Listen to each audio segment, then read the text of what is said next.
Welcome, dear brave listener. You're tuning in to Careful TV, and I'm truly grateful you're here. Whether you're tuning in during the day or late at night, thank you for choosing to spend a part of your time with me. If you enjoy these stories, don't forget to like the video and subscribe. It really helps the channel grow and means more than you know. I'd also love to hear from you in the comments. Tell me where you're watching from, what brought you here, or even what kind of story you'd like to hear next. Your support keeps this channel going, and I appreciate each and every one of you.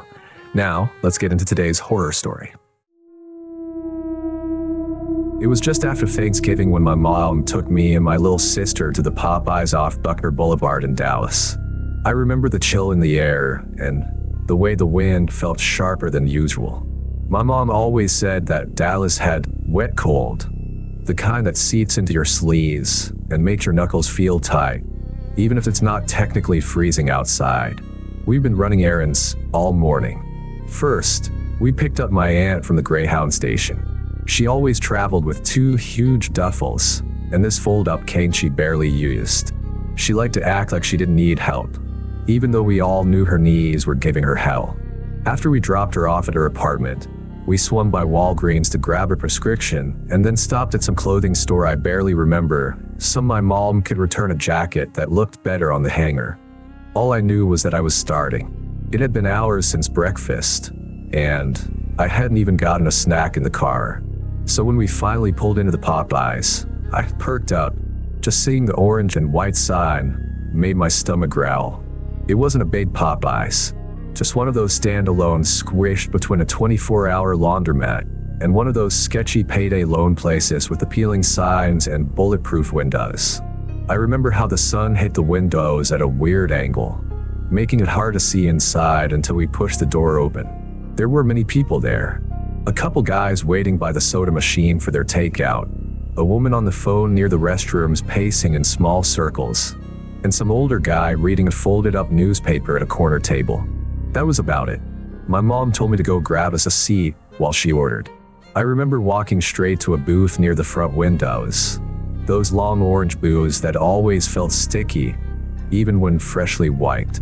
I scooted in, facing the counter so I could keep an eye on my mom and my sister. My little sister, May, was only 5 then. She had this habit of pointing wildly at every menu board whenever we went out, like she couldn't decide between fries or mac and cheese, even though she always ended up getting both. My name's Ian, by the way. I don't think I even said that yet. I was 7 that year, kind of in that middle spot where you're old enough to follow instructions but still young enough to get freaked out by shadows on the wall. Anyway, I sat down and set my little stuffed keychain on the table. It was shaped like a raccoon, with one of those oversized eyes and a crooked grin. I'd won it at the school fair the week before and had been carrying it everywhere since, clipping it to my jacket zipper like it was some kind of badge. For a while, everything felt normal. I was half watching the kitchen staff toss biscuits on trays and half listening to the soda machine wheeze and click. Then I felt the bench shift. It was subtle, just a little tremble like when someone heavy sits down too fast. I looked up.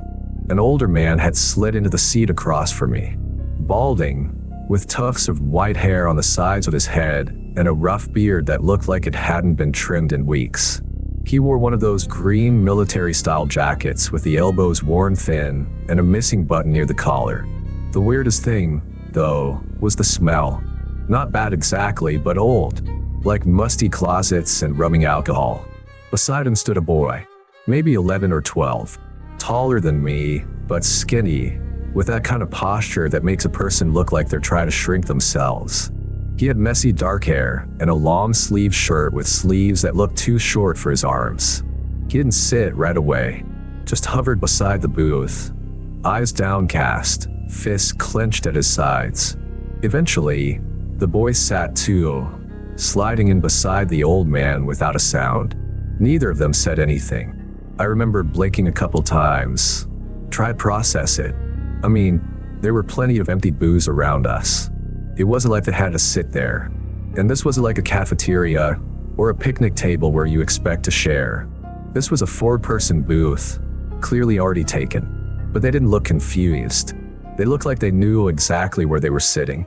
I cleared my throat a little. My mom's ordering right now. We're sitting here, I said.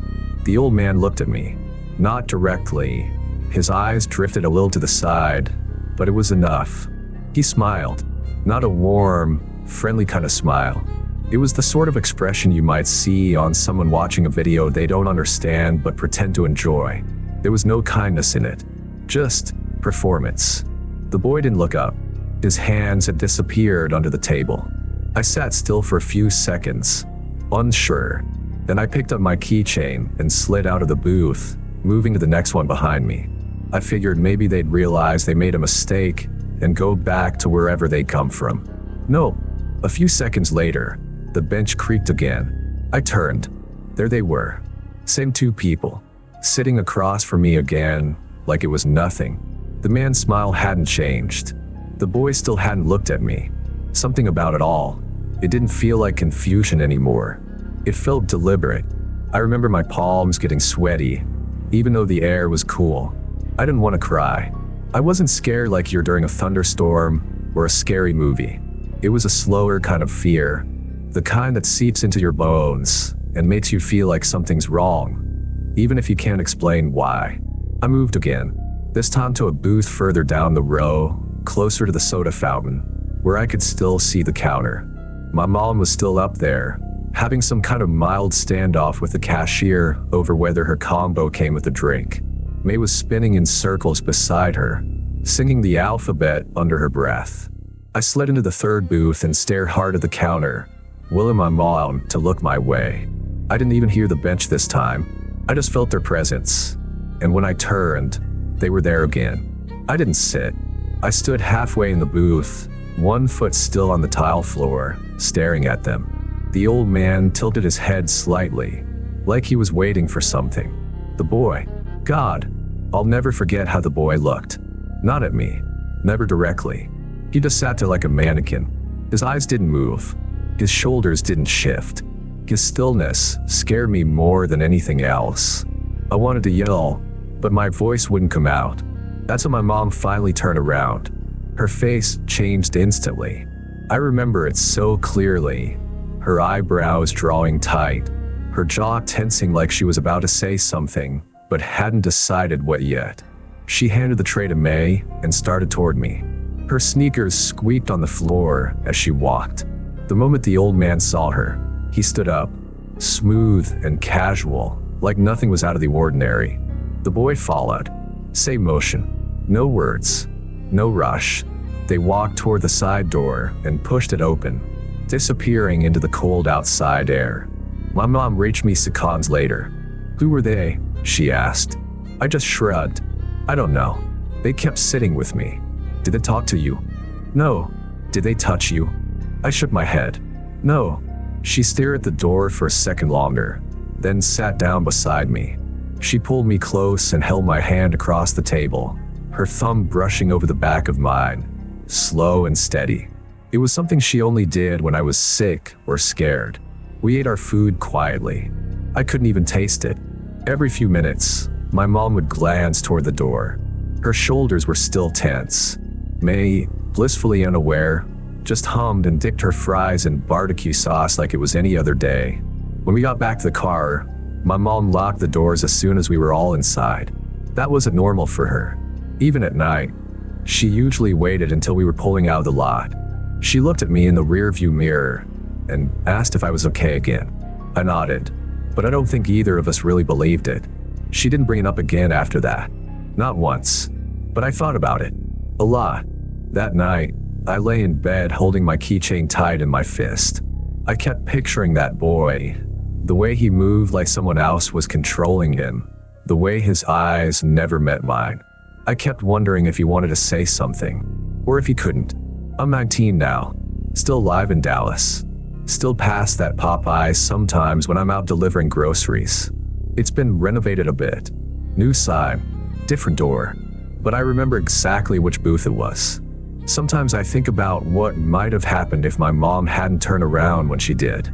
Sometimes I wonder if anyone else ever noticed them doing the same thing to another kid. And sometimes especially when I'm sitting alone in my car between deliveries. I think about the stillness of that boy. The way he sat like he didn't belong to himself. The way they never said a word.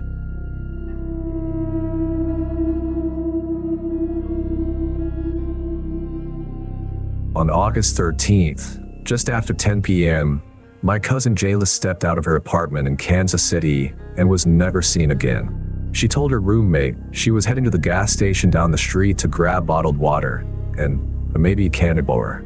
They were both working closing shifts the next morning. Jayla at the Popeyes off Troost Avenue and Kia at the 7-Eleven near Paseo. They lived in a small duplex with mismatched blinds and a squeaky front screen door that never closed all the way unless he shut it hard. Jayla didn't take her purse, just her phone and the hoodie she kept by the door. She said she'd be back in 10, but 10 turned into 20, then an hour, then the entire night. We didn't know anything until the next morning when Kia called my aunt, freaking out. Said Jayla never came back. Said she texted her once, just a weird one-word message that didn't make sense. It just said wait, no punctuation, no follow-up, just that. My name's Myra. I'm Jayla's older cousin. We grew up like sisters. I was the loud, stubborn one, and she was always quieter, more patient, but funny in this dry, deadpan way that would sneak up on you. She'd say something under her breath, and then pretend like she didn't, just to make you second guess if you heard it right. Jayla was 29. She'd been working at Popeyes for about 6 months, ever since getting promoted from kitchen staff to shift lead.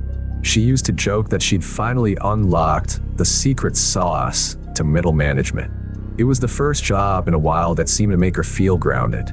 Before that, she'd bounced around, check cashing places, cleaning gigs, even a few nights at a call center.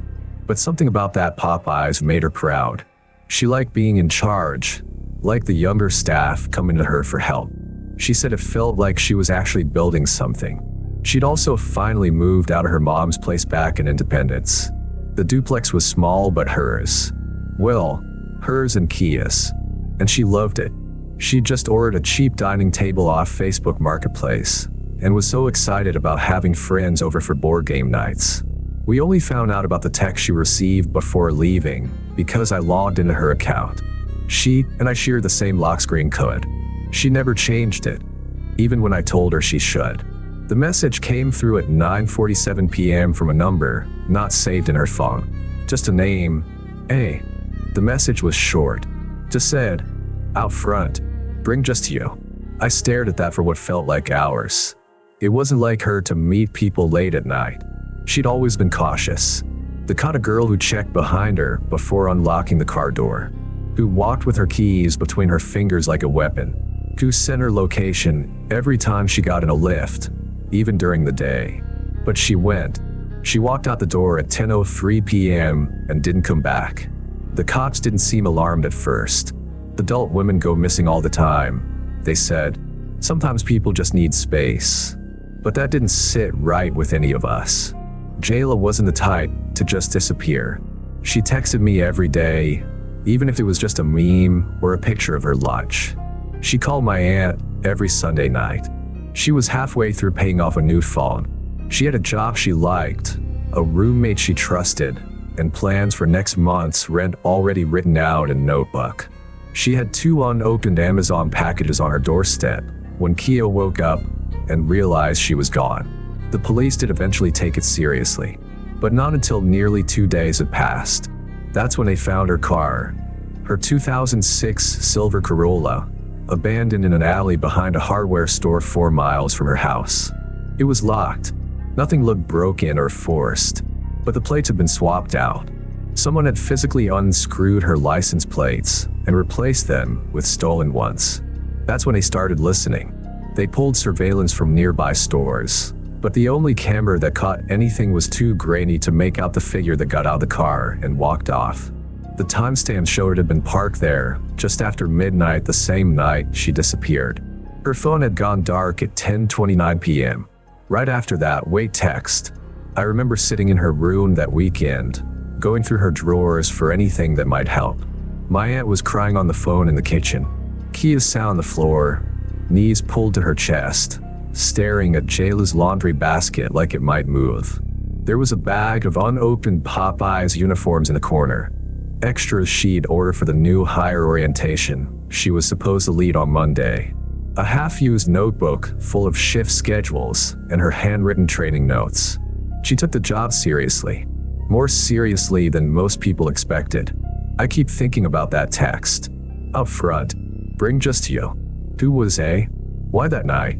What was important enough to pull her out of her apartment at 10 p.m. without even a proper goodbye? Her social media stayed silent. Her messenger app never turned green again. Her voicemail was still her old recording from years ago, back when she was still experimenting with her voice, trying to sound more confident, more professional. It cracked a little in the middle. Every time I heard it, it made my stomach twist.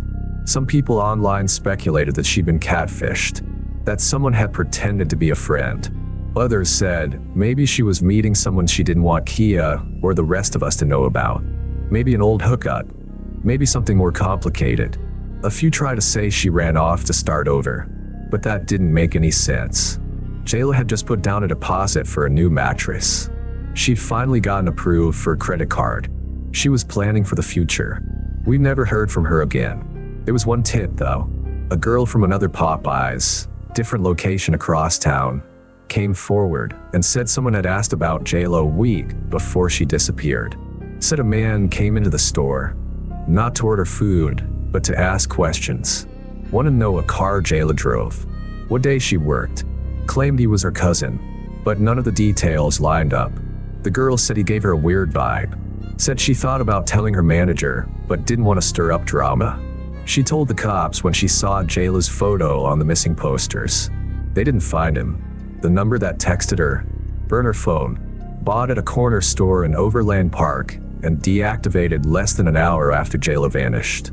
No name, no trace, nothing. It's been over 3 years now. The flyers are still up around our neighborhood, though most are sun-bleached and peeling.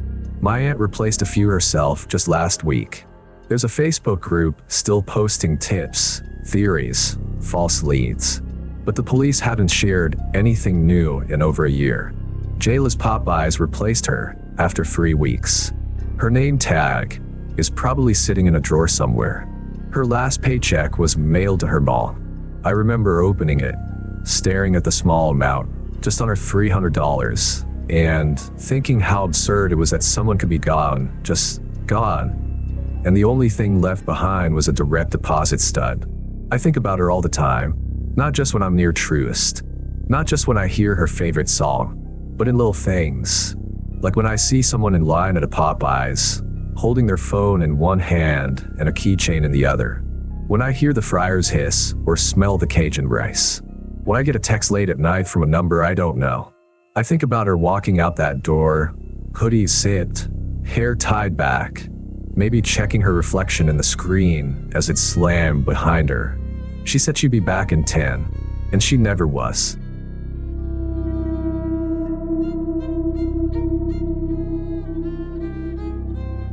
I've been trying to find a job since spring. Every week after school I'd scroll through Indeed or Craigslist, looking for part-time openings that didn't require experience. They were close enough for me to boss to. And, if I'm being honest, that didn't seem sketchy. It felt like everything lately was sketchy. I'm 16, live in Santa Ana, California. I go to school full-time and spend most afternoons watching my younger cousins until my mom gets home. Things have been tight at home lately, and I thought maybe if I could just earn a little something, it'd take the edge off. At the very least, it would get me out of the house. My name's Evie, by the way. Anyway, I saw this listing on Facebook Marketplace. The Popeyes just off Warner Avenue was hiring.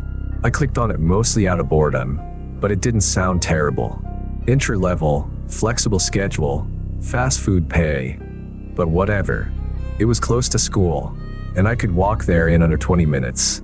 I sent a message and got a reply the next day saying I could come in for an interview on Thursday at 4:30 p.m. That whole day I couldn't focus.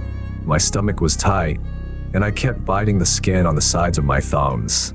I have really bad social anxiety, Like to the point where just asking for extra napkins stresses me out. But I was trying. I picked out my nicest shirt and that 10 cardigan I borrowed from my mom. I looked up what kinds of questions they might ask, rehearsed answers in my head, and left early so I wouldn't be late.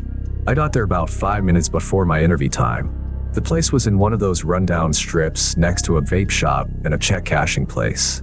It was midsummer, still hot outside even at that hour, and the whole parking lot smelled like fried grease and cigarettes. When I walked in, no one greeted me. A girl behind the counter just pointed at a bench near the soda machine and told me, "He'll be with you." I waited. Try not to fidget. Picked at my nails some more. There was another girl ahead of me, maybe a year older, doing her interview in the back corner. I could hear bits and pieces of what she was saying, so I started listening closely, memorizing, taking notes mentally. Then it was my turn. The manager was already at the table when the girl left. He looked up at me, didn't smile, didn't stand, just nodded toward the seat across from him, like I should already know what to do. I sat. He didn't have a mask on. Not that I was surprised exactly. It was late 2020 and the whole mask debate was still raging, but it still caught me off guard. There were signs on the door saying, "Mask required." The employees all had them on. But this man, clearly the manager, didn't even pretend. Strike one. He asked my name, then stared at me for what felt like a full minute before speaking again. His eyes didn't stay on my face. They dropped lower, lingered, then flicked away like it was casual. I pulled my cardigan tighter around my chest and shifted in my seat. When I moved, he seemed to suddenly remember he was supposed to be doing an interview. He cleared his throat and started asking me questions, but even then, his eyes wouldn't stay where they were supposed to. His name was Hector. He introduced himself halfway through, like it was an afterthought. His voice was weirdly slow, and every few sentences he'd do this strange half-sigh thing. Not quite a moan, but close enough to make my skin crawl. I was trying to stay calm, trying to keep my voice even, but it shook anyway. At one point I asked what shifts were usually like, just trying to steer things back to something normal. He shrugged. "Depends who's working," he said, and then smirked. I pushed my hands under the table and balled them into fists. He said I was hired, just like that. No follow-up questions, no paperwork. Said they'd send me my training login by email in the next day or two. Told me orientation would be real chill, and I'd probably start shadowing someone by the weekend. I walked out there with my stomach in knots. I should have been relieved. My first job, but all I felt was off. Like I needed a long shower. I didn't tell my mom everything. Just said the interview went fine, and I might start work soon. 2 days passed. No email. I waited. Checked my spam folder. Checked the job listing again, but it had been taken down. On Monday, I called the store. A guy answered and told me Hector was out of town until Wednesday, and to call back after 3 p.m. Wednesday rolled around, but school let out late because of some dumb assembly, so I didn't get to call until after 4. He was already gone. I called again the next morning, then again after dinner. Still nothing. Finally, on Saturday, I called during lunch rush. I figured he'd be there. He picked up on the second ring. At first, he acted like he didn't know who I was. Then he said, "Oh yeah, you were supposed to get your login from the assistant right after the interview." That was it. No apology. No explanation. Just blame. I felt my whole face get hot. I was done. "Listen," I said. "You told me I'd get an email." I waited like he said. I called, and no one got back to me. You can't just lie to people and then act like it's their fault. He tried to interrupt. "Ma'am, No, you listen. I came there hoping to work. I'm 16. You knew that. And still you couldn't act like a professional. You stared at me during the interview. You didn't wear a mask. You made weird noises and didn't even try to pretend it was normal. I don't know how you treat your employees, but I'm not gonna find out." I told him to delete my file and lose my number. Then I hung up. That should have been the end of it. But that night, I got an email from him. Then another. One of them said I was disrespectful, that young girls need to learn their place, and that I should be lucky someone gave me a chance. Another one was even worse. Creepy, gross, with things I won't repeat. I blocked the email, but then I got another from a different address. Then came calls to my mom. I don't even know how I got her number. Maybe from the emergency contact part of the application, which I filled out on paper. She told me he called 3 times in one afternoon. Said he was trying to clear things up. She didn't say what else he said, but I could tell it shook her. We reported him, filed a complaint with the corporate office. We even got in touch with someone at HR. A few weeks later, we heard he was fired. Quietly, no fanfare. Someone at that location told us he'd been let go for unrelated reasons, but I knew what that meant. I never went back to that Popeyes. I walk past it sometimes, on my way to the library or the store. It looks the same logo, same grease stains on the sidewalk. But I don't go in. Sometimes I think about how many other girls he interviewed. How many might have been too afraid to say anything. Or worse, who stayed. People think fast food is just fries and minimum wage. But what they don't see is how much power some of these managers have, and how easy it is for someone creepy to slip through the cracks. So yeah, I didn't get my first job at 16, but maybe that's okay.